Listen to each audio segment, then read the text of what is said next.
الرحمن الرحيم مالك يوم الدين إياك نعبد وإياك نستعين اهدنا الصراط المستقيم صراط الذين أنعمت عليهم غير المغضوب عليهم ولا الضالين اللهم صل على محمد. أعوذ بالله من الشيطان الرجيم بسم الله الرحمن الرحيم. الحمد لله الذي لا يبلغ مدحته القائلون ولا يحصي نعماءه العادون ولا يعدي حقه المجتهدون الذي ليس لصفته حد محدود ولا نعت موجود ولا وقت معدود ولا أجل ممدود فطر الخلائق بقدرته ونشر الرياح برحمته. الصلاة والسلام على الرسول المسدد المصطفى الأمجد المحمود الأحمد سيدنا ومولانا ومولى الكونين جد الحسن والحسين معاني أبو القاسم محمد.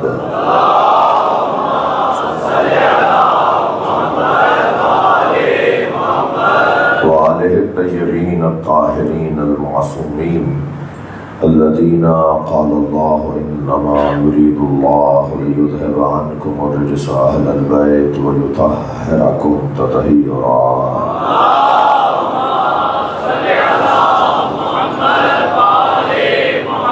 ولعنة الله على أعدائهم أجمعين من يوم عداوتهم إلى قيام يوم الدين. أما بعد، قال الحكيم في القرآن الكريم بسم الله الرحمن الرحيم فكيف إذا جئنا من كل أمة بشهيد وجئنا بك على هؤلاء شهيدا. صلوات.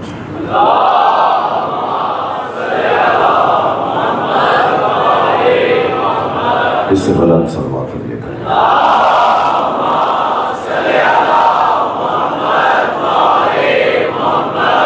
اس سے بھی بلند پڑھی جا سکتی ہے.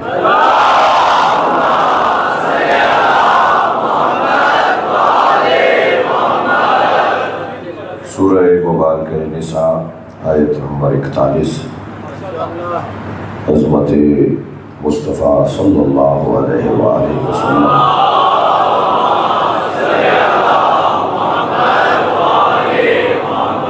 آپ کی ایک خاص فضیلت کا ذکر ہے جو اللہ اس آیت میں کر رہا ہے. کل کی ابتدائی مجلس اور آج کی تمہیدی مجلس سے بیان ہوا کہ اللہ مخلوق پر مخلوق کے ذریعے سے تجلی کرتا ہے. وہ اپنا جلوہ دکھاتا ہے. وہ اپنی قدرت کا جلوہ مخلوق کے ذریعے سے ہی دکھاتا ہے اور مخلوق کو دکھاتا ہے. وہ اپنی خالقیت کا جلوہ، وہ اپنی قہاریت کا جلوہ، وہ اپنی ربوبیت کا جلوہ، وہ اپنی رازقیت کا جلوہ وہ تجلی کرتا ہے مخلوق پر مخلوق کے ذریعے. عجیب انسان ہے. اللہ پہاڑ پر تجلی کرے مسلمان مان لیتا ہے. اللہ کی آواز پہاڑ سے، پودے سے، درخت سے، آگ سے آئے مان لیتا ہے، لیکن اللہ کی آواز علی کے لہجے میں آئے نہیں.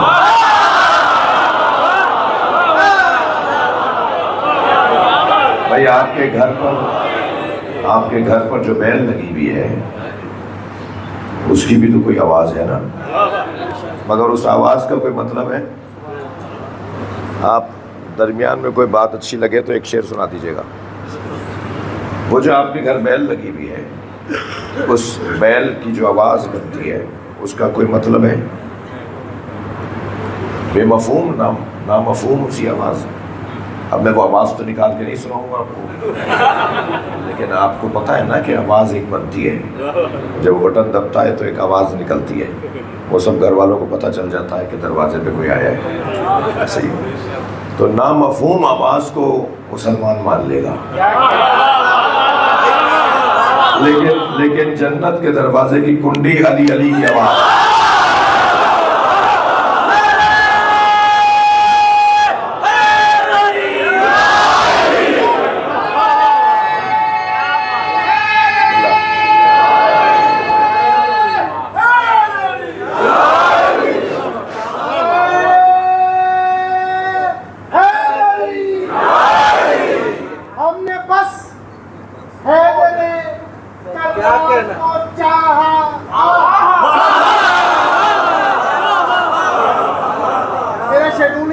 کا حکم ہے، اس لیے ہم نے بس حیدر کرنال کو چاہا، خلد جانے کی ہمیں یوں ملی راہ،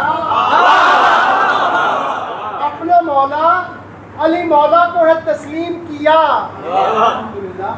اپنے مولا علی مولا کو ہے تسلیم کیا، حکم من کن تو ہے سرکار کا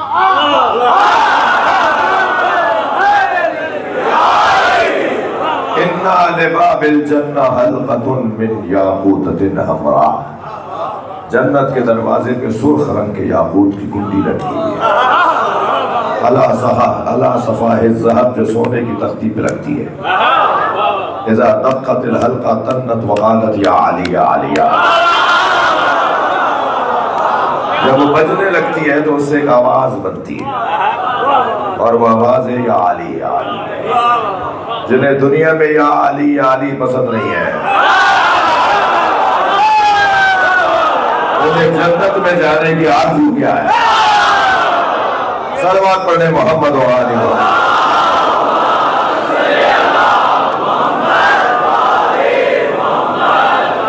میرے لیے یہ ایک طمانینہ اور اطمینان اور سکون کا سبب ہے کہ مجلس میں اکثریت نوجوانوں کی ہے، اور جو بزرگ آئے ہوئے ہیں وہ بھی حب علی میں جوان ہیں۔ اور دوسرا مجھے اطمینان یہ حاصل ہے کہ مجھے یہ سعادت ہے کہ میں جب حاضر ہوتا ہوں تو اہل سنت اور شیعہ دونوں مجلس میں شریک ہوتے ہیں، اور یہ بات بہت حسن رکھتی ہے کہ در حسین پہ ملتے ہیں ہر مزاج کے لوگ، در حسین پہ ملتے ہیں ہر مزاج کے لوگ، یہ دوستی کا وسیلہ ہے دشمنی کا، یہ جوڑنے کی جگہ ہے، یہ پیار کی جگہ ہے، محبت کی جگہ ہے۔ اور میں اس کے ساتھ ایک اور شعر بھی سناتا ہوں کہ یہ کس نے کہہ دیا کہ ہماری ہے کربلا، شیعہ بچوں کی طرف سے سنی بچوں کو کہہ رہا ہوں، یہ کس نے کہہ دیا کہ ہماری ہے کربلا، حق بات تم کہو تو تمہاری ہے،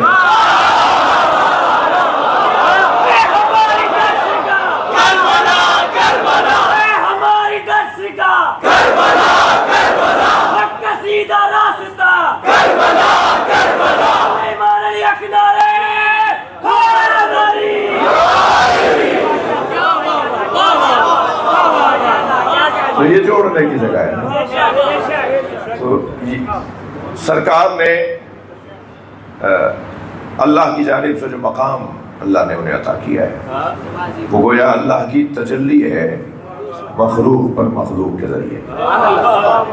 یہ کل کی گفتگو تھی ہماری بڑی، کاظمی صاحب شرائع صاحب بہت مفصل رہی گفتگو، میرے حساب سے کافی اور وافی اور شافی گفتگو رہی کہ اللہ مخلوق پر مخلوق کے ذریعے سے تجلی کرتا ہے۔ آپ ایک حجرے میں چاروں طرف، ایک کمرے میں چاروں طرف 14 آئینے لگا دیجئے اور درمیان میں خود کھڑے ہو جائیے، آپ 14 جگہ نظر آئیں گے مگر آپ ہیں ایک۔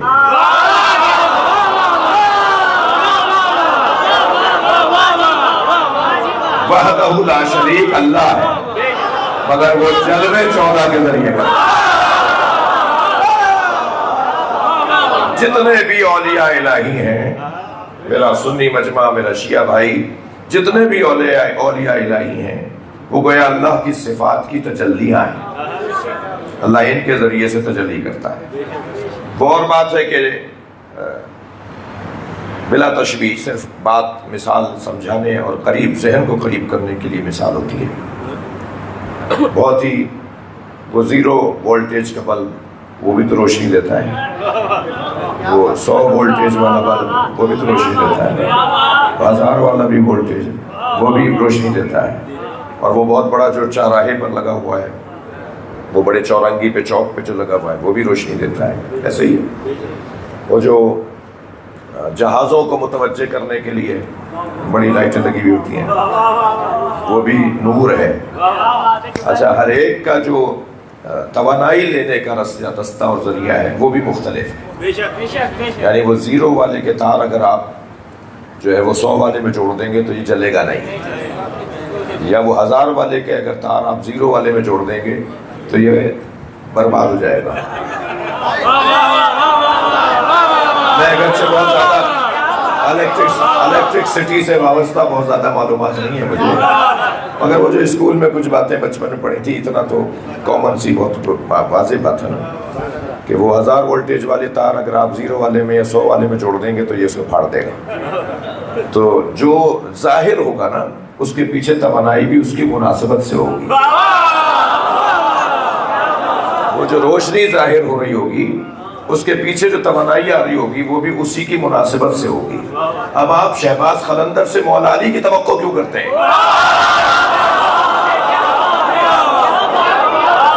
آپ امام بری سے امام حسین کی توقع کیوں کرتے ہیں؟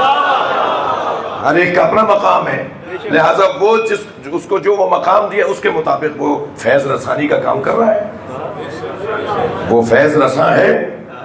یعنی اگر ہم حضرت شاہ لطیف بھٹائی کے، حضرت شہباز قلندر کے، مثلا شاہ شمس تبریز کے، مثلا حضرت عبداللہ شاہ غازی کے، مثلا امام بری کے مزار پہ جائیں تو ان سے جو ہمیں فیض ملے گا وہ ان کے حساب سے اللہ نے فیض رسانی کی ہے جتنی ان میں توانائی تھی. بھائی تھک کے نہیں سنیے گا، میں تھوڑی دیر آپ کو ان مثالوں کے ذریعے آمادہ کر رہا ہوں.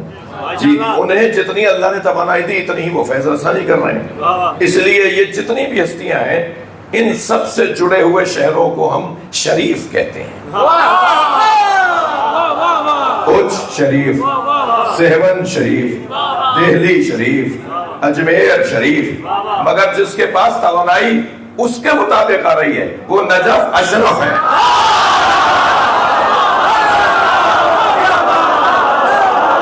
صلوات پڑھیں محمد و آل محمد.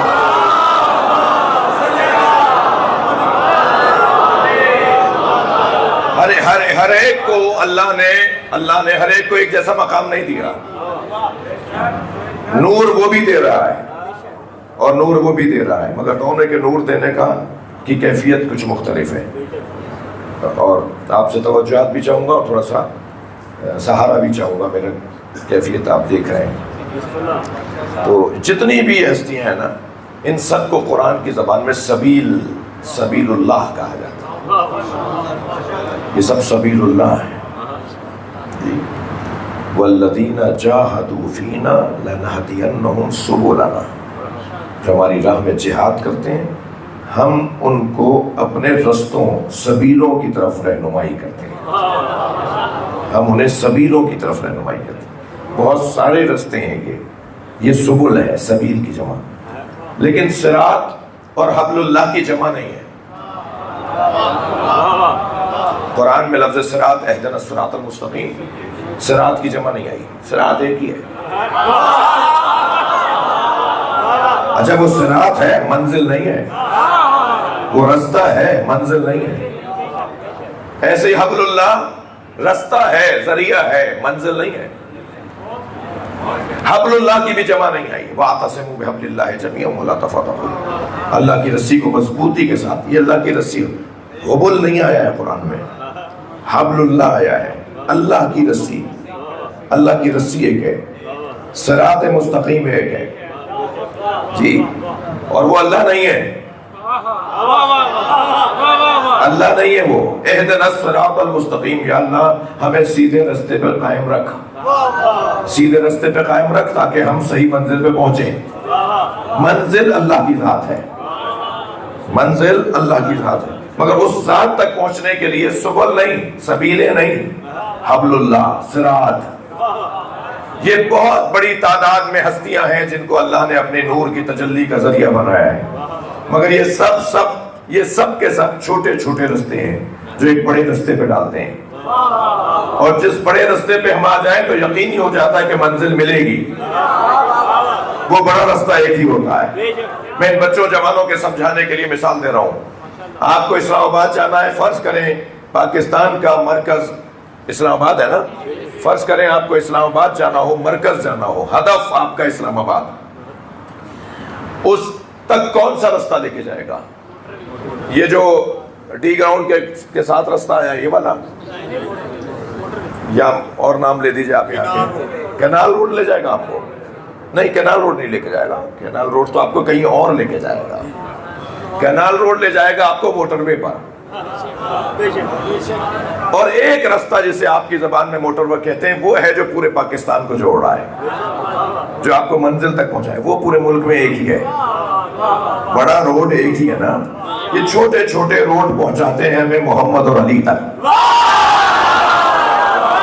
یہ جتنی سبیلیں ہیں، یہ جتنے رستے ہیں، یہ ہمیں سب پہنچاتے ہیں نبی اور علی تک، اور نبی اور علی ہے جو صراط بھی ہے، عبداللہ بھی ہے، ان کا کام ہے اللہ تک پہنچانا۔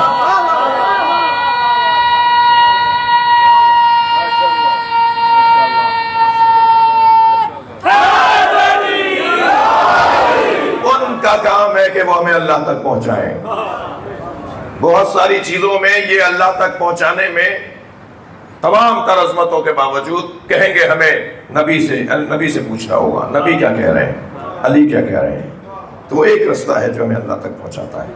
اب بتائیے جسے اسلام آباد جانا ہو وہ موٹر وے سے نفرت کرے گا؟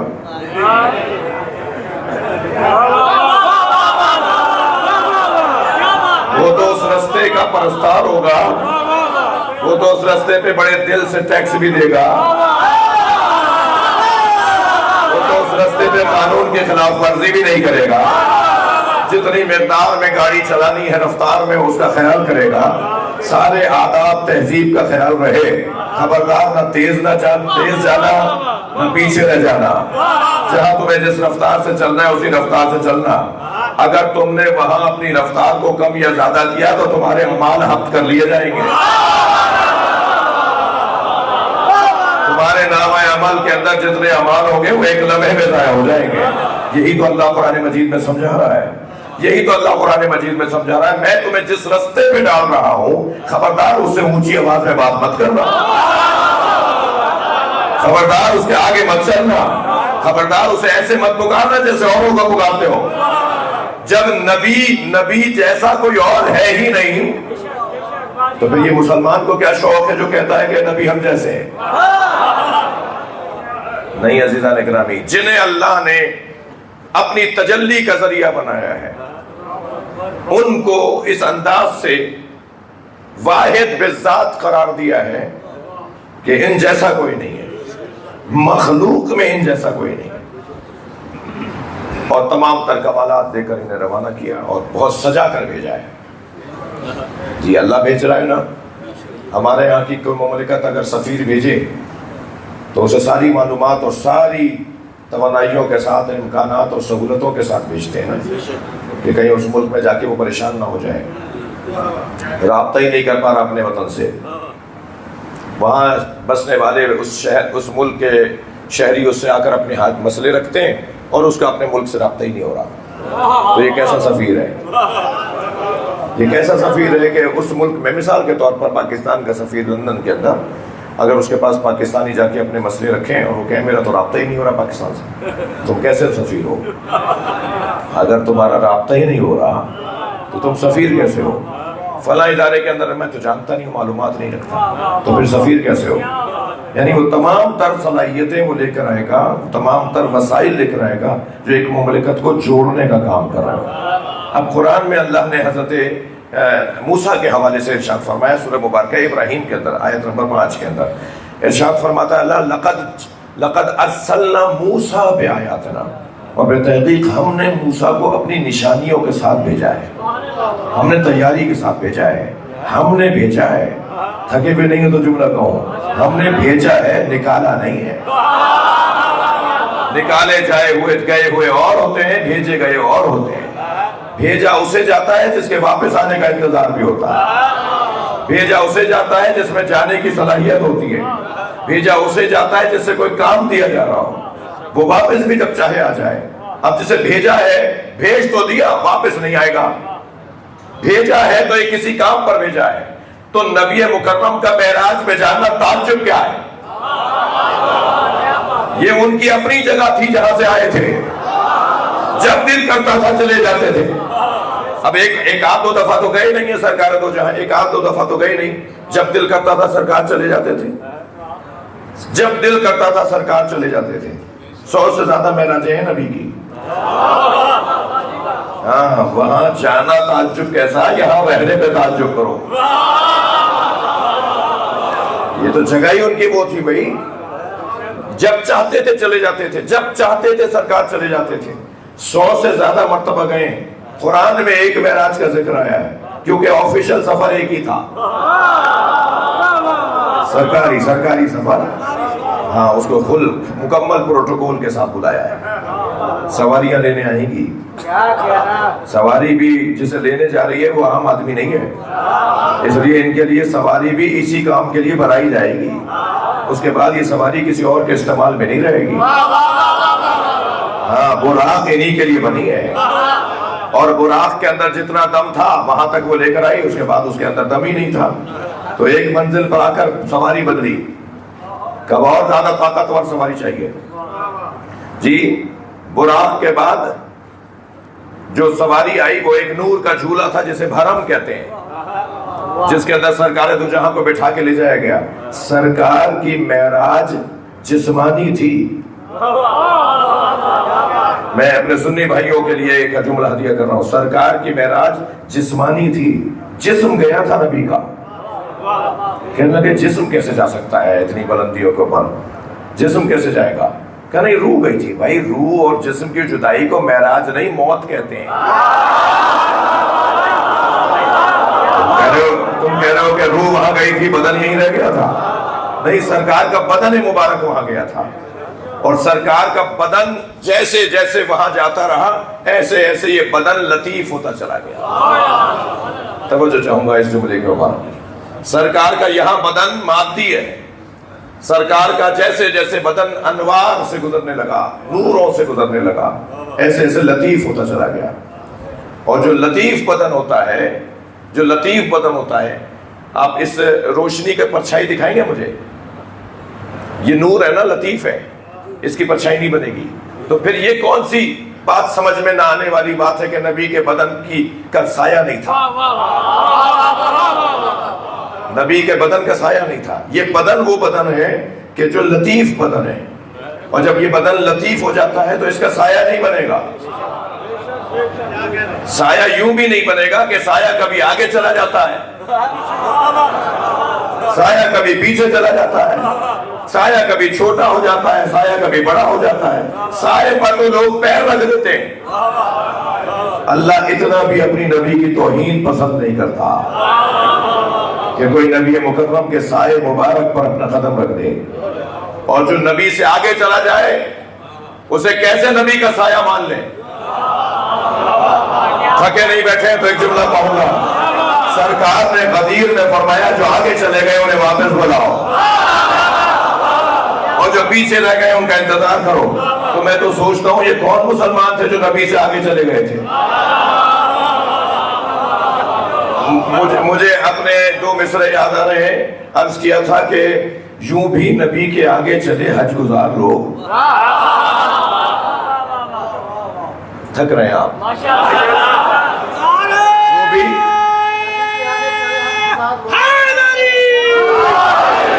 بھائی دوسرے مصرے پہ خاص توجہ، یوں بھی نبی کے آگے چلے حج گزار لوگ، کیونکہ نہیں تھے مالک اشتر غدیر میں۔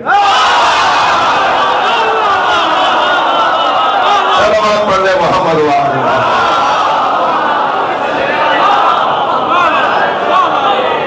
اس سے بلند صلوات نبی کی ذات۔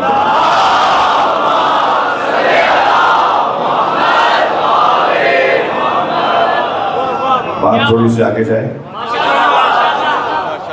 اللہ مخلوق پر مخلوق کے ذریعے سے تجلی کرتا ہے، وہ جو مخلوق تجلی کا ذریعہ بن رہی ہے وہ اور وہ مخلوق جس پہ تجلی ہو رہی ہے وہ برابر نہیں ہوں گے، وہ افضل اعلیٰ اولا ہوں گے، مولا ہوں گے، تبھی ان کے ذریعے سے وہ تجلی کر رہا ہے۔ فَكَيْفَ إِذَا جِئْنَا مِن كُلِّ أُمَّةٍ بِشَهِيدٍ وَجِئْنَا بِكَ عَلَىٰ هَٰؤُلَاءِ شَهِيدًا، بس کیسے ہم نے بھیجا ہر امت پر ایک گواہ. وَجِئْنَا بِكَ اور بھیجا آپ کو عَلَىٰ هَٰؤُلَاءِ شَهِيدًا ان سارے گواہوں پر گواہ. جی ہر امت پر ایک گواہ یعنی ہر امت پر ایک نبی کو اللہ نے قرار دیا جو اس امت کے اعمال کا ذمہ دار ہے, اسے نیک بنانے کا ذمہ دار ہے, انہیں گناہوں سے بچنے کا ذمہ دار ہے, انہیں ہدایت فراہم کرنے کا ذمہ دار ہے, انہیں دوزخ سے خوف دلانے کا ذمہ دار ہے, انہیں جنت سے تشویق و شوق دلانے کا ذمہ دار ہے. یہ جو سارے نبی ہیں ان نبیوں کے اوپر جو گواہ بنایا گیا ہے وہ ایک نبی کو بنایا گیا ہے جنہیں ہمارا نبی اور آخری نبی کہا جاتا ہے. وَجِئْنَا بِكَ اور ہم نے بھیجا کیسے آپ کو عَلَىٰ هَٰؤُلَاءِ شَهِيدًا ان سب کے اوپر گواہ. یہ خود دلیل نہیں ہے اس بات کی کہ نبی حاضر بھی ہیں نبی ناظر بھی ہیں. اور آج تو حاضر و ناظر ہونا زیادہ قریب سے زیادہ آسانی سے ہضم ہوگا. اب سے 50 سال پہلے حاضر و ناظر ہونا سمجھانا مشکل تھا. آج تو جدید سائنس نے ثابت کر دیا ہے کہ بیٹھے ہوں گے دنیا کے اس کونے میں اور امام بارگاہ کے اندر بیٹھے ہوئے لوگوں کو دیکھ رہے ہوں گے. آج تو جدید سائنس نے یہ جو آپ کے میرے شاید ہی کوئی ہے جس کے پاس یہ مختلف کمپنیوں کے مخبر نہ ہو.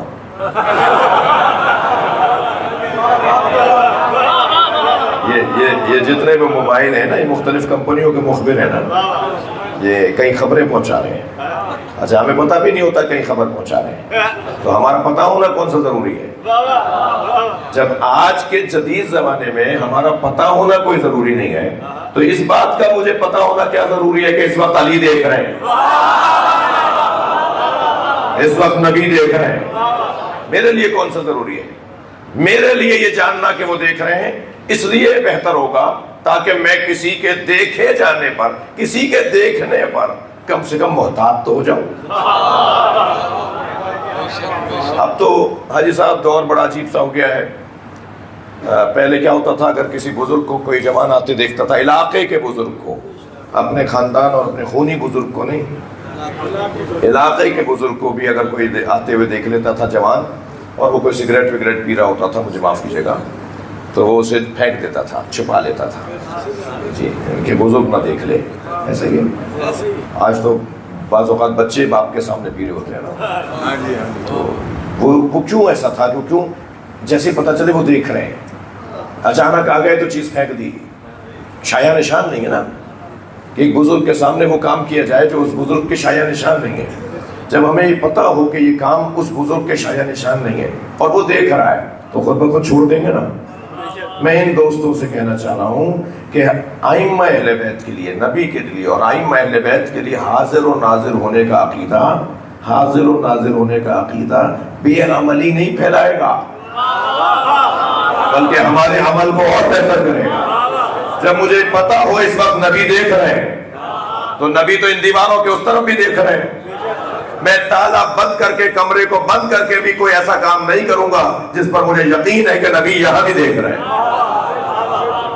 اچھا ایک وجود اتنی جگہ کیسے دیکھے گا بھائی, کیسے ممکن نہیں ہے؟ آج کی جدید سائنس سے تو آج تو یہ بات ہی ختم ہو جانی چاہیے کہ یہ ممکن نہیں ہے. کیوں نہیں دیکھ سکے گا؟ عجیب بات ہے. مجھے بتائیے دنیا میں ایک وقت میں کتنے لوگ مرتے ہیں؟ سینکڑوں, ہزاروں. ان کی روح کون قبض کرتا ہے؟ ملک الموت. ملک الموت ایک وقت میں 1000 لوگوں کی دنیا میں روح قبض کرے. کوئی ہندوستان میں تو کوئی جاپان میں تو کوئی لندن میں تو کوئی مثال سڈنی میں, دنیا جہان کے, کوئی کراچی میں, کوئی فیصل آباد میں. ایک ہی وقت میں لوگ مر رہے ہیں. ہزاروں لوگوں کی روح ملک الموت قبض کر رہا ہے تو وہ ہزاروں جگہ کیسے پہنچ رہا ہے؟ اگر ملک الموت ایک وقت میں 1000 جگہ جا سکتا ہے تو ملک الموت کا مولا نہیں جا سکتا؟ بھائی صلوات پڑھیں محمد و آل محمد.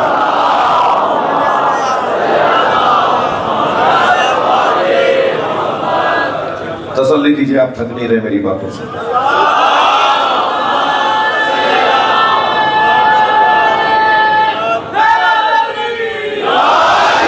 ابھی میں نے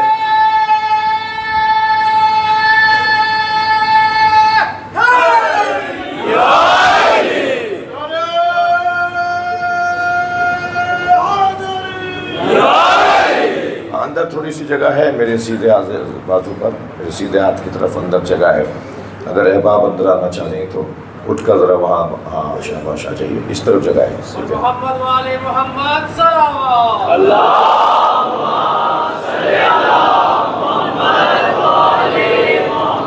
ایک اور صلوات۔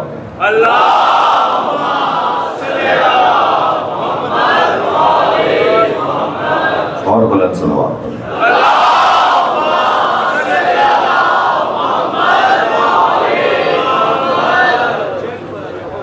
ایک اور بلند پڑھ۔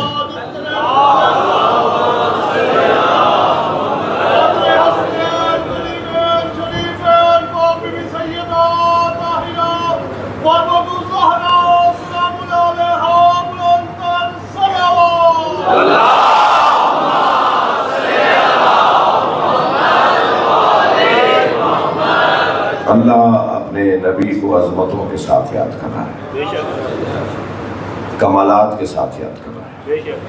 سرکار دو جہاں اس پوری امت پر گواہ بنائے گئے ہیں، تمام امم پر گواہ بنائے گئے ہیں، ہر امت پر گواہ بنائے گئے ہیں۔ نبی مکرم حضرت آدم سے پہلے تھے،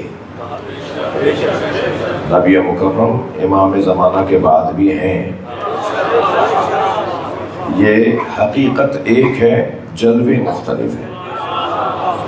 وہ جو حقیقت محمدیہ ہے اس کا ایک جلوہ مولا علی ہے، اس کا ایک جلوہ امام حسن ہے، ایک امام حسین ہے، یہ سب کے سب 12 کے 12 حقیقت محمدیہ کا جلوہ ہیں۔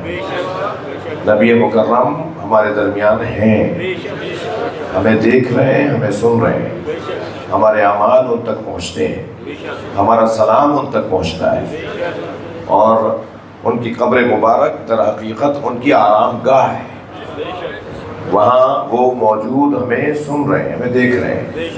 جی بہت ساری باتیں ہیں کہ جو محسوس کرنے کی ہیں، سمجھنے کی ہیں، احساس کرنے کی ہیں۔ مناظرہ کرنے کے لیے اس وقت بہت چاہیے، ورنہ مناظرے کی گفتگو بھی ہو سکتی ہے۔ کچھ گفتگو میری گفتگو میں روحانی گفتگو ہے، ہمیں اپنے آپ کو سمجھانا ہوگا کہ ہمیں کوئی دیکھ رہا ہے، اور جب کوئی ہمیں دیکھ رہا ہے تو پھر وہ جو دیکھ رہا ہے وہ ہے کہ جس کو خوش کرنا ہے، اس کو ناراض نہیں کرنا۔ لہٰذا ہمارے یہاں حدیث ہے کہ ہر شب جمعہ ہر مومن کا نام عمل اس کے امام کی بارگاہ میں رکھا جاتا ہے۔ وہ جب نام عمل ہفتے بھر کا اپنے مومنین، اپنے چاہنے والوں کا دیکھتے ہیں، اس میں اگر نیکیاں ہوتی ہیں تو وہ خوش ہوتے ہیں، اس میں اگر گناہ اور برائیاں ہوتی ہیں تو ان کا دل ملول ہوتا ہے، انہیں وہ برا لگتا ہے، انہیں وہ اچھا نہیں لگتا۔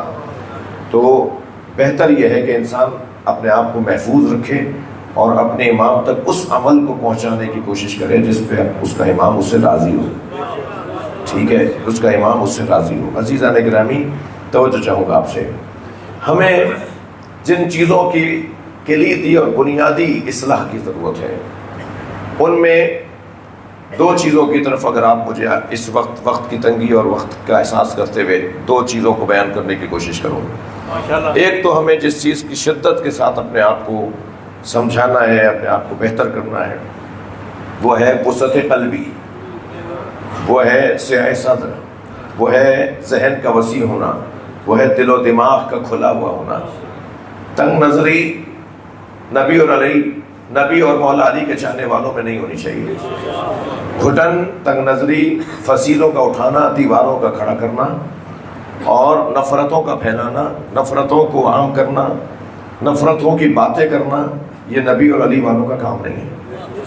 ہمارا کام یہ ہے کہ اپنے دل کو بڑا کریں، برداشت بڑھائیں، تحمل مزاجی بڑھائیں۔ کسی سے بدلہ بھی لینا ہے تو اسی جیسا کام کر کے نہیں لینا، حکمت سے، دانائی سے، سمجھداری سے۔ جی کیا خوب مجھے علامہ طالب جوہری کا، اللہ ان کی مغفرت فرمائے، ان کا ایک جملہ مجھے یاد آ رہا ہے، وہ فرما رہے تھے کہ سب سے اچھا انتقام یہ ہے کہ انتقام نہ لیا جائے، سب سے اچھا انتقام یہ ہے۔ تو یہ کب ہوگا ممکن؟ یہ کب ممکن ہوگا؟ یہ جب ممکن ہوگا جب میں اپنے آپ کو سمجھاؤں گا کہ نہیں، میرا یہ کام نہیں ہے جو اس نے میرے ساتھ کیا ہے، جیسا اس نے کیا ایسا میں نہیں کروں گا، یہ میں اپنے آپ کو مجھے سمجھانا ہوگا. جس کا ذہن وسیع ہوتا ہے, رب اشرح لی صدری. حضرت موسیٰ کیا دعا فرما رہے ہیں اللہ سے, یا اللہ میرے سینے کو گشادہ فرما. اس سے مراد یہ معاف کیجیے گا انچی ٹیپوں سے اور فٹوں سے ناپنے والا سینہ نہیں ہے کہ سب بڑا چوڑا سینہ ہے. یہ سینے کو گشادہ فرما, یعنی میرے اندر برداشت کو بڑھا, میرے اندر تحمل مزاجی کو بڑھا دے, میں برداشت کروں. گڑھا تصور میں لے کے آئے, آپ کی گلی میں رستے میں گڑھا, جی غلط علام کہتے ہیں گڈھا, گڑھا, اسے آپ تصور میں لے کے آئے. وہ اگر بڑا ہوگا نا تو سائیکل اس سے گزرے گی تو گر پڑے گی, موٹر سائیکل گزرے گی تو گر پڑے گی, کار گزرے گی تو جھٹکا لے گی, ٹرک گزرے گا تو ایک معمولی سا محسوس ہوگا کہ ٹائر کے نیچے کچھ آیا ہے. مگر بہت بڑا وہ جو 16 پتہ نہیں 18 ویلر ہوتا ہے اسے تو پتہ ہی نہیں چلے گا. تو کیا معلوم ہوا کہ وہ آزمائش تو ایک ہی تھی, مگر کسی کو کیسی محسوس ہوئی, کسی کو کیسی محسوس ہوئی اور کسی کو بالکل محسوس نہیں ہوئی. تو جس کا دل بڑا ہو, جس کا ذہن وسیع ہو, جس کی سوچ اونچی ہو, اسے بڑے بڑے مسئلے اس کے لیے مسئلے نہیں ہوتے. اور جس کا گھٹن, جس کے اندر گھٹن ہو, اسے چھوٹا سا گڑھا بھی اس کو گرا دیتا ہے, چھوٹی سی آزمائش بھی اس کو گرا دیتی ہے. مجھے بتائیے چھوٹی دیگچی جلدی ابلتی ہے یا بڑی دیگ؟ اتنی دیر کیوں لگی جواب دینے؟ چھوٹی دیگچی جلدی ابلتی ہے یا دیگ؟ دیگچی جلدی ابلتی ہے نا, اس لیے کہ اس کا ظرف چھوٹا ہے. اب اگر کوئی بات میں ہاتھ سے نکل رہا ہو تو مانے کہ اس کا ظرف چھوٹا ہے, اور جو بڑی بڑی باتوں پہ بھی درگزر کر جائے مانے کہ اس کا ظرف بڑا ہے. کلمہ پڑھتے ہو رحمت للعالمین کا, گھٹے ہوئے ہو گلیوں میں, صلوات پڑھیں محمد و آل محمد.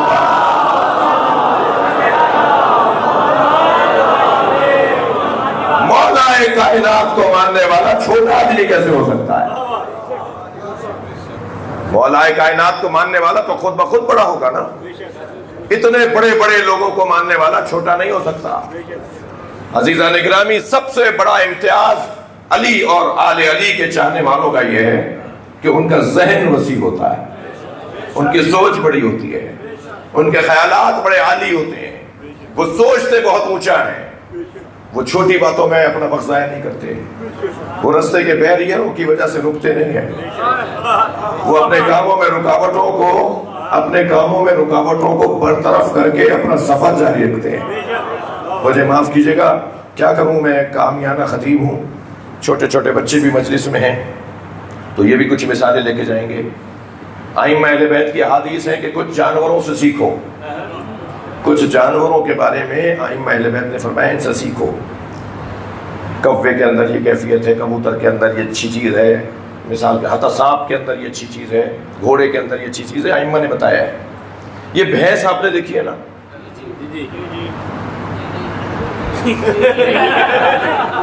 یہ بھینس ہے, کبھی اب دیکھیے گا جو میں مثال دے رہا ہوں, اگر آپ کی گاڑی اس کے سامنے آ گئی تو یہ آپ کی گاڑی کو ٹکر نہیں مارے گی, نہیں, یہ راستہ بدلے گی, یہ برابر سے نکلنا چاہے گی. آپ اس طرف لے جا کے اس کے آگے کھڑا کرتے ہیں, یہ دوسرا راستہ لے گی, آپ وہاں لے جا کے کھڑے کرتے ہیں, اس طرف جائے گی, یہ آپ کو مارے گی نہیں, یہ دستہ بنائے گی. جب کبھی انسان کی زندگی میں کوئی رکاوٹ آئے تو اس رکاوٹ سے الجھنے والا سمجھدار نہیں ہوتا, راستہ نکالنے والا سمجھدار.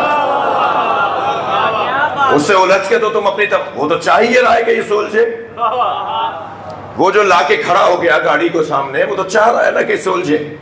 تم بھی اگر اس سے الجھنے لگو گے تو پھر وقت ضائع ہوگا, توانائی ضائع ہوگی. نہیں, راستہ نکالو, ہم نے دیکھا ہی نہیں اسے, ہم اسے دیکھنا ہی نہیں چاہتے. اور عزیزوں, سب سے اچھی دشمنی یہ ہے کہ یہ کہہ دو کہ ہم اسے جانتے ہی نہیں. بہت سارے لوگ تو ہم سے ناراضی اس پر ہیں کہ تم بہت سے لوگوں کو جانتے ہی نہیں ہو. سلام پڑھ لیں محمد و آل محمد.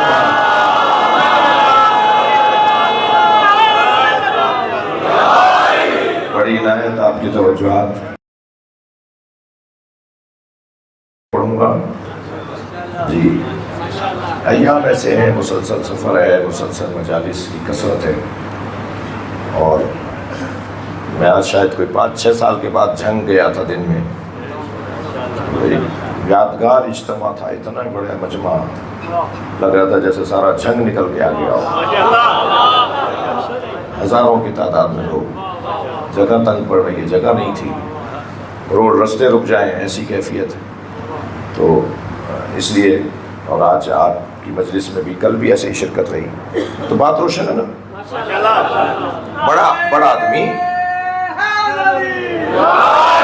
بڑا آدمی اپنے تحمل مزاجی سے بڑا ہوتا ہے، حلیم ہوتا ہے جو بڑا ہوتا ہے، حلم رکھنے والا بڑا ہوتا ہے۔ بڑا آدمی سے مراد 6 فٹ کا 7 فٹ کا آدمی نہیں ہے، جی ظرف بڑا، تحمل، برداشت، حوصلہ، ہمت، چھوٹی چھوٹی باتوں پہ نہ ابلنے والا۔ ایک فوجی افسر کہنے لگے کہ ہم صحراؤں میں سفر کر رہے تھے، ہمیں کوئی گھر نہیں مل رہا تھا، کوئی آبادی نہیں نظر آئی، بہت دیر کے بعد، بلکہ کئی دنوں بعد ہمیں ایک گھر نظر آیا، تو ہم نے اس کا دروازہ بجا دیا، بہت بڑا گیٹ تھا، ٹین کا، لوہے کا بڑا گیٹ، باڑ لگی ہوئی تھی، ایک گیٹ دروازہ بجایا تو ایک بچہ باہر آیا، ہم نے کہا کسی بڑے کو بھیجو بیٹا، اس نے کہا آپ بتائیے آپ کو کام کیا ہے؟ تو ہم نے کہا نہیں بیٹا ہمیں کام ہے، مگر آپ کے گھر میں کوئی بڑا ہے نا اسے بھیجو۔ اس نے کہا پھر کہنا ہے مجھ سے کہیے نا آپ کو کیا کام ہے؟ کہا نہیں بیٹا کسی بڑے سے بات کریں گے۔ وہ اندر گیا اور اونٹ کو پکڑ کر لے آئے، کہنا ہمارے گھر میں یہی بڑا ہے۔ بھائی بڑا کسے کہتے ہو؟ اگر بڑا اس کو کہتے ہیں تو پھر بڑا تو اونٹ ہوتا ہے، بڑا تو ہاتھی ہوتا ہے، بڑا کس معیار کیا ہے بڑا ہونے کا؟ چلو آپ پڑھ لیں محمد وآلہ محمد، اس سے بلند صلوات پڑھ لیں۔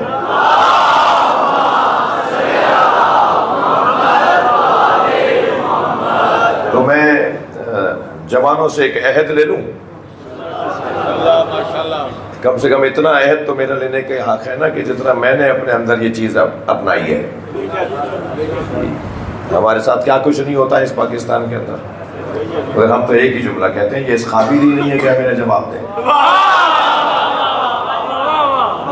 جواب دینا ہی نہیں ہے، بات ہی نہیں کر رہی، اپنی توانائی اپنا خون تھوڑی چلانا ہے، اپنے آپ کو ضائع تو نہیں کرنا کچھ نفسیاتی بیماروں کی وجہ سے۔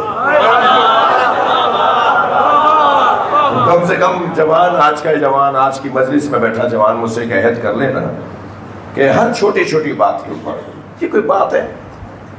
اچھا خواتین بھی سن رہی ہیں نا مجلس میں؟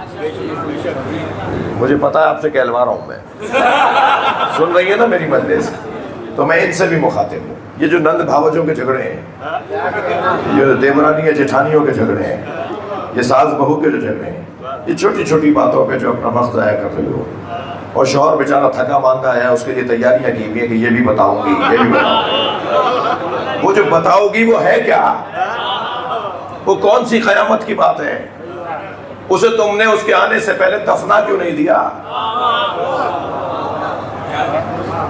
وہ پہلے ہی بیچارہ مزدوری کر کے محنت کر کے سارا دن کا تھکا ماندہ گھر میں آیا، انہوں نے ایک پلندہ تیار کیا ہوا ہے اپنی ساس کی برائیاں کرنے کے، اور ساس اماں بھی رضی اللہ تعالیٰ عنہ نہیں ہے،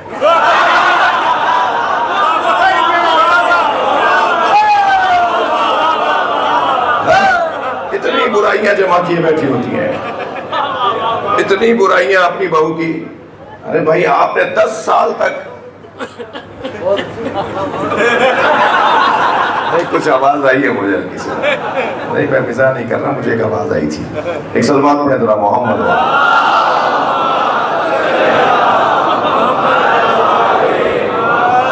اب یہ 10 سال تک انہوں نے رشتہ کیا، ہر عید پر ہر تہوار پہ جوڑے بھیجے، اور ان کی بہو جیسی تو دنیا میں کوئی حسین بہو ہی نہیں ہے، اور شادی کے ایک ہفتے بعد کہنے لگیں تمہارے دانت بڑے ہیں، تم ٹیڑھی ٹیڑھی چلتی ہو، تم نے 2 کپ توڑ دی اب تک، تم نے مرچیں زیادہ کر دی، تم نمک کم ڈالتی ہو، اتنے لمبی لسٹ ہے اور برائیوں کی۔ بھئی آپ تو 10 سال تک آپ نے یہ رشتہ رکھا، اپنے بچے کے لیے چاند سی دلہن لے کر آئیں، یہ ایک ہفتے میں ہی ساری برائیاں کیوں شروع ہو گئی؟ کتنی چھوٹی باتیں، یہ میں نے صرف دہرایا ہے آپ کے سامنے، چھوٹی چھوٹی باتیں، اپنا بھی خون جلا رہے ہیں، بلڈ پریشر کی مریض ہو رہی ہیں، دوائیاں کھا رہی ہیں، نیند نہیں آ رہی۔ ارے بھائی کیا بات ہے، آپ کچھ دن پہلے تو ٹھیک تھی، کیا کروں میرا بچہ مجھ سے چھن گیا۔ کیا ہو گیا آپ کے بچے کو؟ کہ نہیں اب یہ آفس سے آتا ہے تو پہلے اس سے بات کرتا ہے پھر میرے پاس آتا ہے۔ یعنی کتنی چھوٹی چھوٹی باتیں۔ اور وہ جو محترمہ ہے وہ بھی کہ آپ پہلے مجھ سے کیوں نہیں بات کرتے؟ بھائی وہ ماں ہے، اس کے پیروں کے نیچے جنت ہے، تمہاری بھی تو کوئی ماں ہے جس سے تم 10 دفعہ بات کرتی ہو دن میں۔ ہاں عجیب بات نہیں ہے، یہ شوہر کے گھر آنے کے بعد روزانہ 10 دفعہ اماں کو فون کرتی ہیں، جب دیکھو اماں سے کہ کیا ڈالوں، کتنا ڈالوں، مقدار کتنی کروں، حتیٰ ہنڈیا بھی ان سے بار بار بہانے تلاش کرتی ہیں بات کرنے۔ اور انہیں بھی چاہیے، میں واللہ میں کوئی تفریحی باتیں نہیں کر رہا، انہیں بھی چاہیے کہ اپنی بچی کو، ہماری پرانی زبان میں اردو میں کہتے تھے گاڑیں اپنی بچی کو، ڈانٹیں اپنی بچی کو، یہ بیٹا یہ کیا بات ہے تم آج چھوٹی چھوٹی بات مجھ سے پوچھتی ہو، کیوں بتاتی ہو اپنے شوہر کی باتیں مجھے، کیوں بتاتی ہو اپنی ساس کی باتیں مجھے۔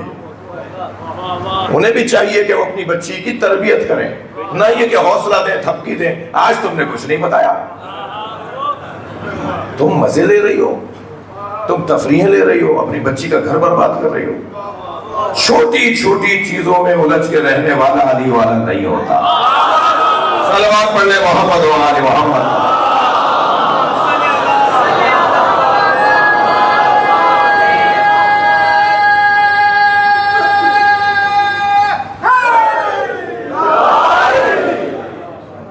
بھائی ایسے ہی آج مجلس پڑھوں گا آرام آرام سے۔ خفا تو نہیں ہو رہے مجھ سے؟ ناراض تو نہیں ہے نا؟ تو پہلی نصیحت تو میں نے کر دی کہ اپنے حوصلے کو بڑھائیں، اپنے صبر کو بڑھائیں، چھوٹی چھوٹی باتوں میں اپنا وقت ضائع نہیں کریں۔ دوسری نصیحت میں یہ کروں گا کہ اپنے اندر سے ایک برائی، بیماری اول تو آنے نہیں دیں، خدا نخواستہ آ گئی ہو تو اسے نکالیں، اور وہ ہے تکبر، غرور، تکبر، میں، انا، خود پسندی۔ کوئی ٹوک کے تو دکھائے، انہیں چہرے کا رنگ بدلنا شروع ہو جاتا ہے، شکریہ ادا کرنا چاہیے نا، کوئی ٹوک رہا ہے، برا لگے کوئی اگر سمجھائے، وہ اس سے دشمنی شروع ہو جاتی ہے جو کہ سمجھا رہا ہوتا ہے۔ تو مجھے نہیں جانتے میں کون ہوں، یہ جملہ جی بات میں مجھے نہیں جانتے میں کون ہوں۔ وہ اسکاؤٹ کا جوان چیک کر رہا تھا، باڈی سرچ کر رہا تھا، مجلس میں آ رہے تھے آپ، مسجد میں آ رہے تھے آپ، نماز جمعہ میں جا رہے تھے، تو اسے کہا مجھے بھی چیک کرو گے؟ صاحب میرا تو کام ہے، مجھے نہیں جانتے میں کون ہوں۔ ارے بھائی تم کوئی بھی ہو، اس کا کام ہے، اسے کام کرنے دو۔ میں گزارش کروں گا شخصیات سے، ایسے علاقے کی جو مشہور شخصیات ہوتی ہیں، وہ اگر سب کو دکھانے کی خاطر ہی اپنے آپ کو چیک کروانے کے لیے کھڑے ہو جائیں کہ بھئی ہمیں چیک کرو، اس ادارے کا چیئرمین ہے، اس ادارے کا صدر ہے، اس کے باوجود وہ بھی کھڑا ہو جائے مجھے بھی چیک کرو، تو شاید 50 لوگوں کے تو زبانیں خود ہی بند ہو جائیں۔ تو بھئی جب یہ علاقے کا بڑا اپنے آپ کی اپنی باڈی سرچنگ کروا رہا ہے اور حفاظت کے اصولوں پر عمل کر رہا ہے، تو پھر میں کون ہوں بھائی، مجھے بھی کروانا چاہیے۔ مگر ہمارے یہاں تو وی آئی پی رستہ رہتا ہوتا ہے، یہاں سے آ جائیے، وہ اشارہ کر رہے ہیں وہاں سے آ جائیے، تو پھر کیسے ہوگا، کیسے چلے گا؟ تم کوئی رستے میں روک لیتا شناختی کارڈ دکھاؤ کسی جگہ، تو مجھے نہیں جانتے میں کون۔ آپ سے اگر کوئی کہے نا، کبھی آپ سے کوئی کہے کہ تم مجھے نہیں جانتے کہ میں کون ہوں، تو پہلا جملہ تو اسے ہی کہہ دیا کرو تم خود اپنے آپ کو نہیں جانتے کہ تم کون ہو۔ اگر تم اپنے آپ کو جانتے ہوتے تو کبھی بھی یہ نہیں بولتے۔ تکبر اہل بیت کے چاہنے والوں کی نشانیاں نہیں ہے۔ ہمیں تو اللہ کا شکر دگنا اور زیادہ ادا کرنا چاہیے کہ ہمیں عزاداری سے جوڑا گیا ہے۔ ہمارے ہاں کا معتبر ترین، افسر ترین شخصیت جس کی بہت بڑی ہو، وہ بھی امام بارگاہ کے باہر جوتیاں اتارتا ہے، فرش پر آ کے بیٹھتا ہے، وہ اپنی ذات کی نفی کرتا ہے، میں کوئی ہوں گا باہر، یہاں حسین کا فقیر ہوں۔ یہ جو تکبر مٹانے کا راستہ ہے، ہر وہ راستہ اپنائیں جس سے تکبر مٹے۔ ایک بہت بزرگ عالم دین تھے مولانا منظور حسین، حیدرآباد اور پھر سندھ کا ایک شہر ہے میر پرخاص، وہاں ایک بہت بڑا مدرسہ ہے جامعہ جعفریہ، واگریہ جی ایک گاؤں ہے، اس کے اندر وہ بڑا مدرسہ ہے۔ اس کے بہت مقدس بزرگ فاضل عالم دین تھے۔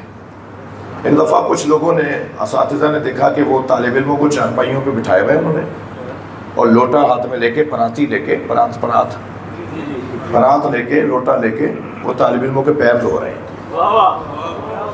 تو ایک اور استاد نے آ کے کہا کہ وہ ان کے بھی استاد تھے، یعنی اس ادارے میں سب سے سینئر تھے، جو پرنسپل صاحب تھے ان کے بھی استاد تھے وہ۔ تو انہوں نے آگے بڑھ کر کہا حضور یہ کیا کر رہے ہیں؟ کہتے ہیں نہیں، کچھ دن سے میں اپنے آپ کو پسند کرنے لگ رہا تھا، تو یہ میں اپنی ذات کی نفی کر رہا ہوں ان بچوں کے پیر دھو کر۔ تو طریقے نکالیں گے پھر ہم پھر رستے نکالیں گے کہ کیسے اپنی ذات کی نفی کریں۔ توجہ ہے، تھکے نہیں میری باتوں سے۔ 5 رستوں سے یہ وائرس آتا ہے، 5 رستوں سے یہ تکبر کا وائرس آتا ہے۔ یہ کورونا سے زیادہ خطرناک ہے۔ یہ تکبر ہی تو ہے جو نبی کے آگے اونچی آواز میں بات کرنے سے اعمال ضائع ہو جائے۔ یہ اور کیا ہے؟ خطرناک ہے، یہ اعمال ضائع کرنے کا رستہ ہے۔ وہ 5 رستے جس سے تکبر آتا ہے۔ تھوڑی سی آواز بڑھا تو بھائی کون سنبھال رہا ہے اس کو؟ ایک صلوات اور پڑھیں نبی کی ذات۔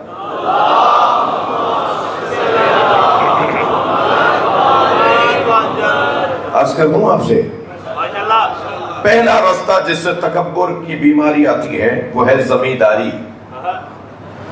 زمیندارہ۔ 1000 ایکڑ کی زمین ہے ان کی، 500 ایکڑ پہ تو کیلے کا باغ لگا ہوا ہے جی، 200 ایکڑ کے ان کے جو ہے آم کا باغ لگا ہوا ہے، 1000 ایکڑ کے زمیندار ہیں، 700 ایکڑ کا تو باغ ہے، اور فلاں فصل ہوتی ہے اور فلاں چاول اتنا اچھا اترتا ہے، یہ اکڑ اکڑ کے چل رہا ہوتا ہے، اس کی چال بدلی ہوتی ہے، زمین پہ ایسے پیر مار کے چلتا ہے جیسے زمین کا سینہ چاک کر دے گا جی۔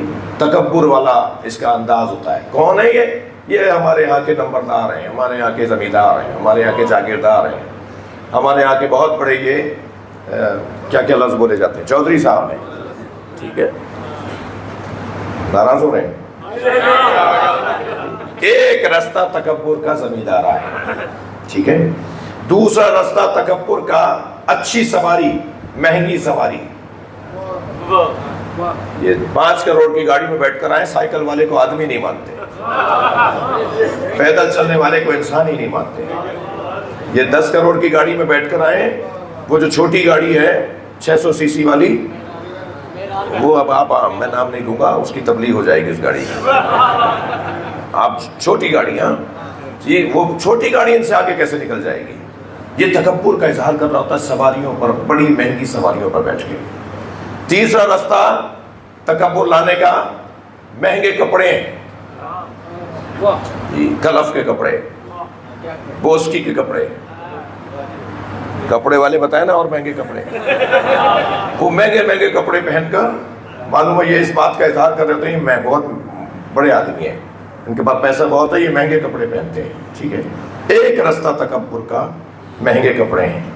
چوتھا راستہ، یہ تیسرا راستہ، چوتھا راستہ مہنگے کھانے، زیادہ کھانے، تیتر کھاتے ہیں، یہ بٹیر کھاتے ہیں، یہ ہر ہفتے ہرن کھاتے ہیں، اور ہرن بھی فلاں والا ہرن، 25 قسم کے ہرن ہے، وہ والا لا کے کھلاؤ اس دفعہ۔ ان کے دسترخوان پہ 6 ڈشیں اگر میٹھے کی نہیں ہو تو دسترخوان ہی پورا نہیں ہوتا، اور پھر کہتے ہیں یہ کیسا آدمی تھا، ہمیں بلا کے 2 کھانے رکھ دیے ہمارے سامنے، اور بھائی کھانے زیادہ ہوں گے تو پھر بات ہوگی نا۔ دسترخوان کا وسیع ہونا یہ تکبر کا ایک راستہ ہے۔ تکبر آور ہے، تکبر آنے کا راستہ ہے۔ اب ذرا گنوائیے مجھے کون سی چیزیں ہیں۔ پہلا راستہ سب بولیے زمینداری، دوسرا راستہ بڑی گاڑی، تیسرا راستہ مہنگے کپڑے، چوتھا راستہ وسیع دسترخوان، اور 5واں راستہ منصب، کرسی، گریڈ۔ یہ 19ویں گریڈ کے افسر ہیں، یہ 22ویں گریڈ کے افسر ہیں جی، یہ اپنی افسری کو اپنی فضیلت سمجھتے ہیں جی، فضیلتوں کے کارڈ چھپواتے ہیں اپنے کہ میری یہ فضیلت ہے، میں اتنے بڑے گریڈ کا افسر ہوں۔ یہ راستہ ہوتا ہے تکبر کا۔ تھکے نہیں ہیں تو نتیجہ دے رہا ہوں، علی والے کبھی تکبر نہیں کر سکتے، اس لیے کہ جس علی کو مانتے ہیں وہ اتنا بڑا زمیندار ہے کہ لقب ہی کو تراب ہے۔ صلوات پڑھنے محمد و آل محمد۔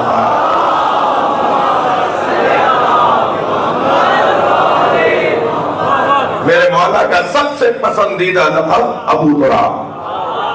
علی مولا سے پوچھا گیا، علی آپ کو سب سے اچھا لقب کون سا لگتا ہے؟ فرمایا مٹی والا۔ ابو تراب مٹی والا، جس کا لقب ہی مٹی والا ہو، جس کا لقب ہی خاک والا ہو۔ اللہ اکبر۔ جب یہ گھرانہ خاک سے اتنا پیار کرے گا تو پھر ان سے جڑی بھی خاک کھا کے شفا نہیں بنے گی۔ تھک رہے ہیں آپ میری بات کو؟ ایک رستہ تکبر کا زمیندارہ، علی والا کبھی زمین کی بنیاد پہ تکبر نہیں کرتا۔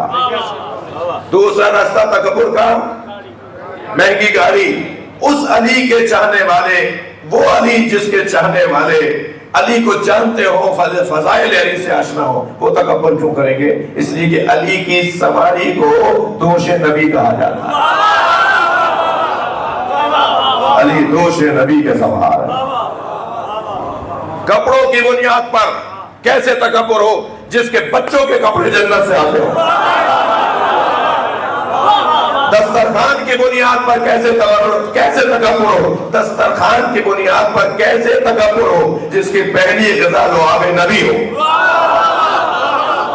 اور منصب کی بنیاد پر کیسے تکبر ہو جس کے پاس آسمان کے سارے منصب ہو؟ نبوت یہاں ہے، رسالت یہاں ہے، امامت یہاں ہے، ولایت یہاں ہے۔ اس گھر میں سارے منصب ہیں۔ عزت یہاں ہے، غیرت یہاں ہے، شجاعت یہاں ہے، شہادت یہاں ہے۔ کوئی ایک عنوان تو بتائیں جو آسمانی منصب ہو اور وہ یہاں پر نہ ہو۔ سارے منصب اس گھر کے اندر اللہ نے قرار دیے۔ ان کے تو بچے بھی جوانوں کے سردار ہیں۔ اس گھر کی تو بیوی بھی خاتون قیامت ہے، اس گھر کی بیوی بھی خاتون جنت ہے۔ کوئی ایسا عنوان فضیلت کا نہیں ہے جو یہاں پر کمال پر نہ ہو۔ لہذا ایسے بڑے لوگوں کے ماننے والے ان عنوانات کو ذہن میں رکھتے ہوئے کبھی بھی تکبر نہیں کرتے۔ غرور اچھی چیز نہیں ہے۔ اپنے آپ کو خاکسار بنائیں، مسکرا کے بات کریں۔ بعض لوگوں کے تو چہروں پہ ایسی اداسی ہے جیسے چھٹا جہاز ڈوبا ہے۔ ارے بھائی پڑھ کے سلام۔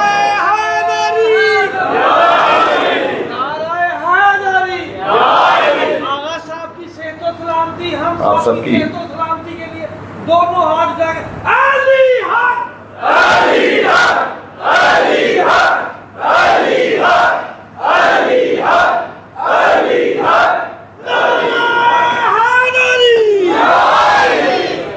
قربان جائے اس گھرانے کے کمالات۔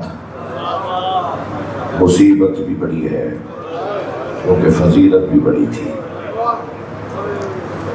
تمام تر کمالات کا مجموعہ یہ گھرانہ، اور اس گھرانے کی فضیلتوں میں ایک فضیلت یہ کہ انہوں نے ہر قسم کی مصیبت کو برداشت کیا ہے۔ وَلَنَبْلُوَنَّكُمْ بِالشَّيْءٍ مِّنَ الْخَوْفِ وَالْجُوعِ وَنَقْصٍ مِّنَ الْأَمْوَالِ وَالْأَنفُسِ وَالثَّمَرَاتِ۔ ایک وقت میں ایک مصیبت آتی ہے، کوئی بھوک سے آزمایا جاتا ہے، کوئی مال کے لٹنے سے چھننے سے آزمایا جاتا ہے، کوئی اولاد کے مرنے سے آزمایا جاتا ہے، کوئی خوف سے آزمایا جاتا ہے۔ یہ حسین کون ہے جو ایک ہی وقت میں ہر قسم کی آزمائش سے آزمائے گئے۔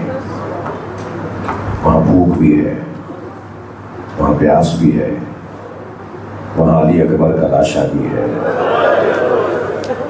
وہاں قاسم کا پامال لاشا بھی ہے،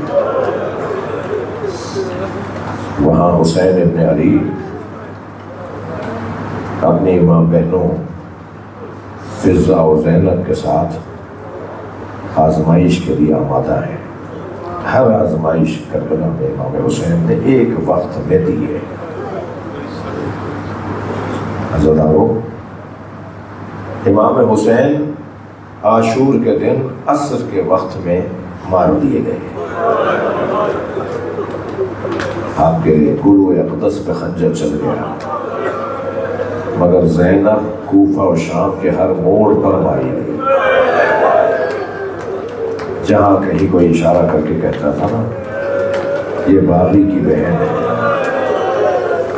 کوئی کہتا تھا نا یہ علی کی بیٹی زینب ہے، غیرت مند لوگ بیٹھے ہیں نا مجلس میں، ہماری ماں بہنوں کی طرف اگر کوئی اجنبی دیکھ بھی لے تو ہمارا کھانا پینا اٹھ جاتا ہے۔ سلام ہو امام زین العابدین پر۔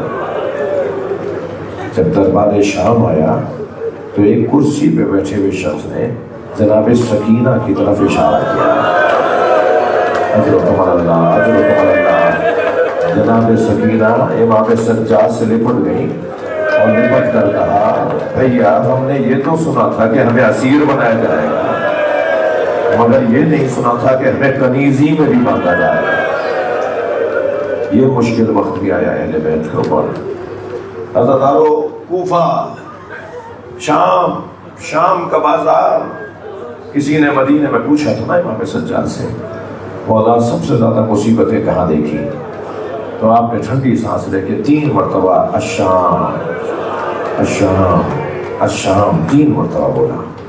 شاید اس وجہ سے 3 مرتبہ فرمایا بازار شام، دربار شام، زندان شام۔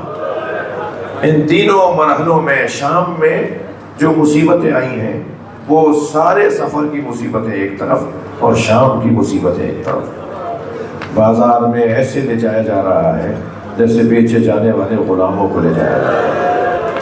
خود امام سجاد، خود جناب زینب فرماتی ہیں ہمارے بازوؤں میں رسی بندھی ہوئی تھی اور ہمیں ایسے کھینچ رہے تھے جیسے بیچے جانے والے غلاموں کو کھینچا۔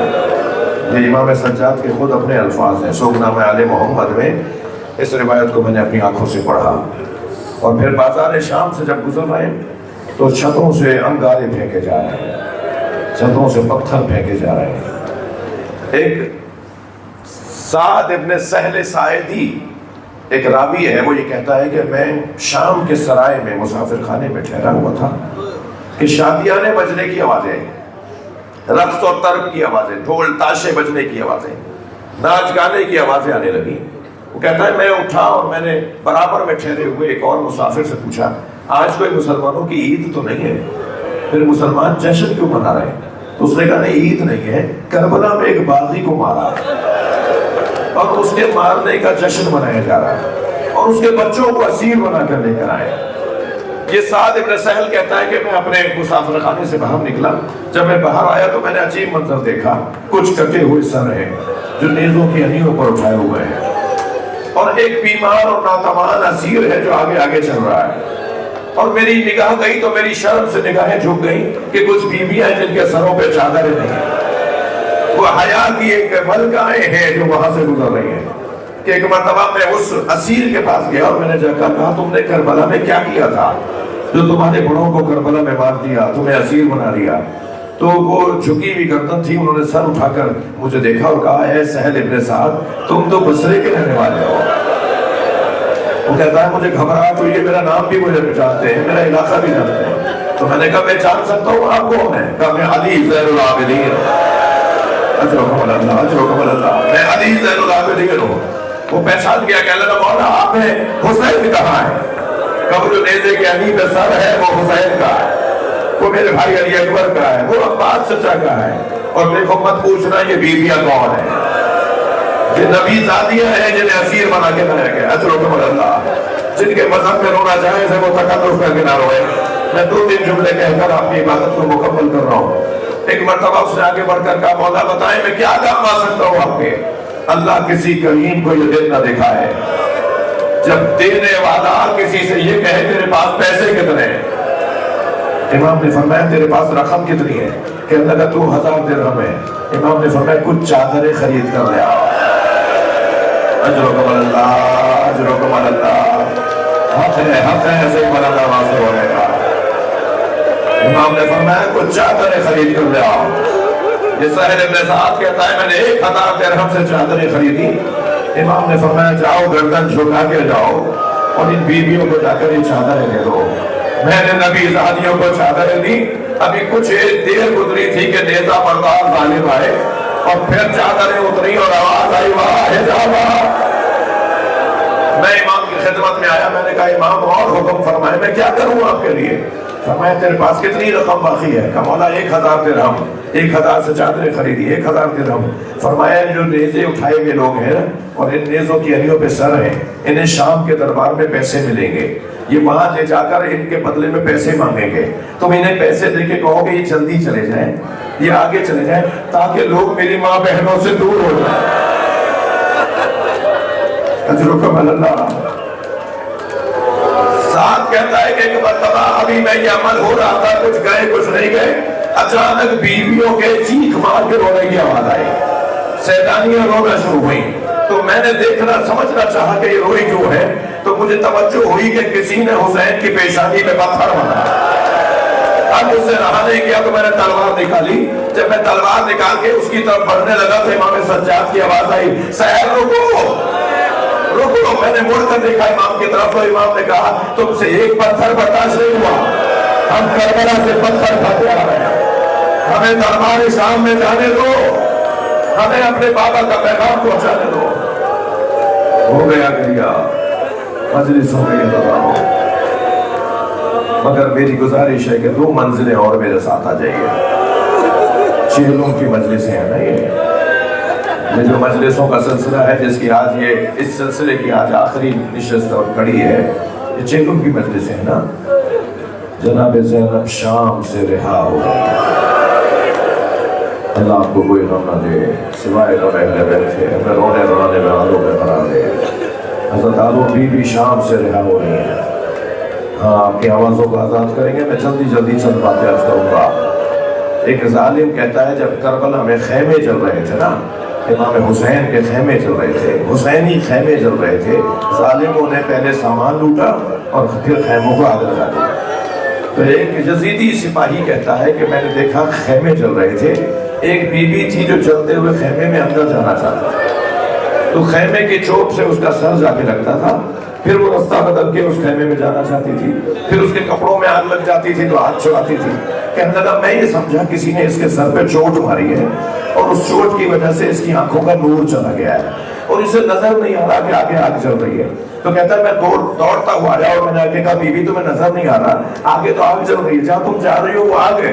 تو وہ بی بی مڑی اور مجھ سے کہنے لگی یا شہر انا لنا فیہا ریل, اس خیمے میں ہمارا ایک بیمار رہ گیا ہے, اس خیمے میں ہمارا ایک بیمار رہ گیا ہے جو خود چل کر نہیں آ سکتا. وہ بی بی 1000 جتنوں کے بعد خیمے میں چلی گئی اور اپنی پشت پر اپنا بیمار بھتیجا اٹھا کر گئی. یہ کہتا ہے تب مجھے سمجھ میں آیا یہ علی کی بیٹی زینب ہے, یہ حسین کی بہن زینب ہے. عزاداروں چلتے ہوئے خیمے سے امام سجاد کو لانا جناب زینب کے لیے کتنا مشکل تھا. سنیں گے, چلتے ہوئے خیمے سے امام سجاد کو لانا جناب زینب کے لیے کتنا مشکل تھا. اس سے زیادہ مشکل تھا قبر سکینہ سے جناب رباب کو اٹھانا. بی بی رباب کو لے کر آتے تھے, بی بی پھر چلی جاتی, بی بی کو لے کر آتے تھے, بی بی پھر چلی جاتی. جناب زینب نے فرمایا بھابھی قافلہ تیار ہے, چلیے تحمل میں آ کے بیٹھیے. تو جناب رباب نے فرمایا زینب میرا مدینے میں کون ہے, میرا مولا کربلا میں رہ گیا, میری بچی اکیلی ہے, میں سکینہ کو کیسے چھوڑ جاؤں. جس بچی کی شہادت نے اہل بیت کو آزادی دلوائی, اس بچی کی شہادت نے اہل بیت کو آزادی دلوائی, اس بچی کی شہادت کی وجہ سے اہل بیت کو رہائی ملی نا, وہ بچی آج بھی زندان میں ہے. اللہ آپ کو شام لے جائے, اللہ آپ کو شام بی بی کی زیارت کے لیے لے جائے. جب آپ بڑی بی بی جناب زینب کی زیارت کرتے نا تو پھر چھوٹی بی بی کی زیارت کے لیے شام لے جائیں گے, جناب سکینہ کی زیارت کرتے جائیں گے. اب کی دفعہ جب شام جائے نا تو جالی سے قبر کو ضرور دیکھیے گا. آج بھی شام کے دیہات کی عورتیں کھلونے لا کے ڈالتی ہیں, گڑیاں لا کے ڈالتی ہیں اور ایک نوحہ پڑھتی ہے تمہاری ماں سے وعدہ کیا تھا, ہم تمہاری قبر پر آتے رہیں گے. ہو گئی مجلس, ہو گئی مجلس. گریا بھی ہو گیا، میرے حصے کی مجلس مکمل ہو گئی، ایک دو منزل اور میرے ساتھ آ جائیے۔ عزادارو یہ قافلہ شام سے رہائی پا کر جا رہا ہے۔ باہر آ کے جناب زینب نے دیکھا کہ محملیں کھڑی ہیں، ہماریاں لگی ہیں، مگر ان پہ رنگین پردے لگے ہوئے ہیں۔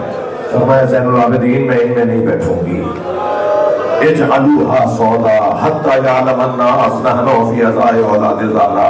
اے زین العابدین انہیں کالے کپڑوں میں تبدیل کرواؤ، یہ رنگین کپڑے اترواؤ اور کالے کپڑوں سے محملیں بنواؤ، اس لیے کہ جہاں جہاں سے یہ سواریاں جائیں لوگ سمجھ جائیں کہ حسین کے عزادار جا رہے ہیں۔ جب محملیں تیار ہو گئیں، ساری بیویاں بیٹھ گئیں، قافلہ چلنے لگا، تو بی بی زینب نے دیکھا کہ شام کے دیہات کی عورتیں الوداع یا زینب، الوداع یا زینب نوحے بلند کر رہی ہیں۔ بی بی نے محمل کا پردہ ہٹا کے کہا اے شام کی عورتوں مجھ پہ ایک احسان کرو گی؟ سب نے کہا بی بی حکم کریں، اشارہ کر کے کہا ہماری سکینہ کو اکیلا نہ چھوڑو۔ اجرکم اللہ، اجرکم اللہ۔ شام سے قافلہ رہائی پا کر جا رہا ہے مدینہ۔ یہی ایام ہے، یہ ایام ہے جن ایام میں قافلہ شام سے رہائی پا کر مدینہ جا رہا ہے۔ ایک ایسے رستے پر قافلہ پہنچا کہ بی بی زینب نے امام سجاد کو آواز دے کر کہا زین العابدین ایک رستہ تو مدینہ جا رہا ہے، یہ دوسرا رستہ کہاں جا رہا ہے؟ کہا پھر یہ کربلا جا رہا ہے۔ تو ایک چیخ مار کے گریہ کیا، کچھ دیر رونے کے بعد فرمایا مجھے حسین کے پاس جانا ہے، مجھے کربلا جانا ہے، مجھے میرے بھائی کے پاس جانا ہے۔ قافلہ موڑا گیا اور کربلا کی طرف قافلہ گیا۔ ادھر صحابی رسول حضرت جابر بن عبداللہ الانصاری اپنے ایک دوست صحابی رسول، اپنے ایک دوست صحابی مولا علی جناب عطیت اللہ کے ساتھ پہلی زیارت کے لیے کربلا آئے ہوئے۔ جابر نابینا ہو گئے تھے، ان کی آنکھوں کا نور نہیں رہا تھا، تو قبر پر آنے کے بعد امام حسین کی قبر پہ آ کے گرے اور امام سے کچھ گفتگو کرنے لگے، اور عطیہ سے کہا دور جا کے بیٹھ جاؤ، مجھے تنہا چھوڑ دو۔ عطیہ کہتے ہیں میں دور بیٹھا دیکھ رہا تھا، ایسا لگ رہا تھا جیسے قبر سے جواب آ رہا ہے، اور جابر ایسے بول رہے ہیں جیسے کوئی باتیں کر رہا ہوتا ہے کہ کبھی وہ بولے گا تو کبھی یہ بولیں گے۔ کہنے لگے اچانک ایک مرتبہ جابر کھڑے ہو گئے اور آوازیں دینے لگے عطیہ قریب آؤ۔ میں دوڑتا ہوا گیا تو مجھ سے کہنے لگے عطیہ مجھے سہارا دے کے دور لے جاؤ، اور ذرا کسی ٹیلے پہ کھڑے ہو کے دیکھو اس طرف سے کوئی آ رہا ہے۔ اجرکم اللہ، اجرکم اللہ۔ عطیہ کہتے ہیں کہ میں ایک ٹیلے پہ کھڑا ہو گیا اور میں نے پھر آ کر کہا ہاں جابر وہاں سے ایک قافلہ آ رہا ہے جو کالے علموں کا قافلہ ہے۔ کہا عطیہ مجھے دور لے جاؤ، مجھے دور لے جاؤ، اس لیے کہ یہ حسین کی بہن زینب آ رہی ہے۔ ایسا لگتا ہے جیسے قبر حسین سے آواز آئی اے جابر بہت دیر بات ہو گئی، اب ذرا دور چلے جاؤ، اب میری بہن ملنے آئی ہے۔ اجرکم اللہ، اللہ آپ کو استاجر عطا فرمائے۔ میں ایک روایت سنانا چاہ رہا ہوں، اللہ کرے بیان ہو جائے مجھ سے۔ جب جناب زینب نے امام حسین کی قبر کو دیکھا نا تو اونٹ کے بٹھانے کا انتظام نہیں کیا، کھڑے اونٹ سے خود میں بٹھا دیا، اور علی کی بیٹی حسین کی بہن گرتے اٹھتے قبر حسین پہ جا گری، اور ایک مرثیے کا پہلا جملہ کہا اے میرے بھائی حسین زینب شرمندہ ہے، تمہاری امانت کو شام میں چھوڑی، میں سکینہ کو ساتھ نہ لا سکی۔ اجرکم اللہ، اجرکم اللہ۔ ایک دو جملے اور سنیں گے۔ جب بہت دیر جناب زینب روتی رہی نا تو پھر پوچھا کہ یہاں اور کون آیا تھا؟ کیا کچھ فاصلے پر جابر بن عبداللہ نانا، آپ کے نانا کے صحابی آئے ہوئے، وہ حسین کی قبر سے اٹھ کر دور جا کے بیٹھ گئے۔ تو بی بی نے امام سجاد سے فرمایا اے میرے بچے، اے میرے بیٹے زین العابدین، نانا کے صحابی سے کہو کہ نانا کا صحابی نانا کی نواسی کو پرسا دے۔ بڑا عجیب منظر ہے، بڑی عجیب روایت ہے۔ ادھر جا کے بتایا گیا کہ زینب پرسا لینا چاہتی ہے۔ جابر قریب آئے اور آنے کے بعد ایسے بیٹھ گئے، بی بی حجاب میں ہے، جابر سامنے بیٹھ گئے۔ جابر نے بیٹھ کر کہا میں نے اس صاحب قبر کو دیکھا ہے، امام حسین کی طرف اشارہ، میں نے اس صاحب قبر کو دیکھا ہے کہ نبی اس کے لبوں پہ اپنے لب لگاتے تھے۔ میں نے اپنی آنکھوں سے دیکھا ہے کہ نبی مکرم اپنے لبوں سے اس کے لبوں کا بوسہ دیتے تھے۔ اور میں نے اپنی آنکھوں سے دیکھا ہے کہ نبی اس کے سینے کا بوسہ دیتے تھے. ابھی جابر نے اتنا کہا تھا کہ ایک مرتبہ جناب زینب نے چیخ ماری, کہا اے نانا کے صحابی, تم نے ان لبوں پہ لب لگتے دیکھے ہیں, میں نے ان لبوں پہ چھڑی رکھتے دیکھے ہیں, میں نے ان سینے پر گھوڑے دوڑتے ہوئے دیکھے, میں نے کیا کیا نہیں دیکھا. اجرکم اللہ. میری بیوی نے کربلا میں کئی دن تک عزاداری کی, اس کے بعد قافلہ مدینہ جا رہا ہے. بس آخری جملے, قافلہ مدینہ جا رہا ہے. بشیر ابن جسلم جو قافلہ لے کر آئے ہیں, امام سجاد نے مدینے کے باہر رک کر فرمایا, یہاں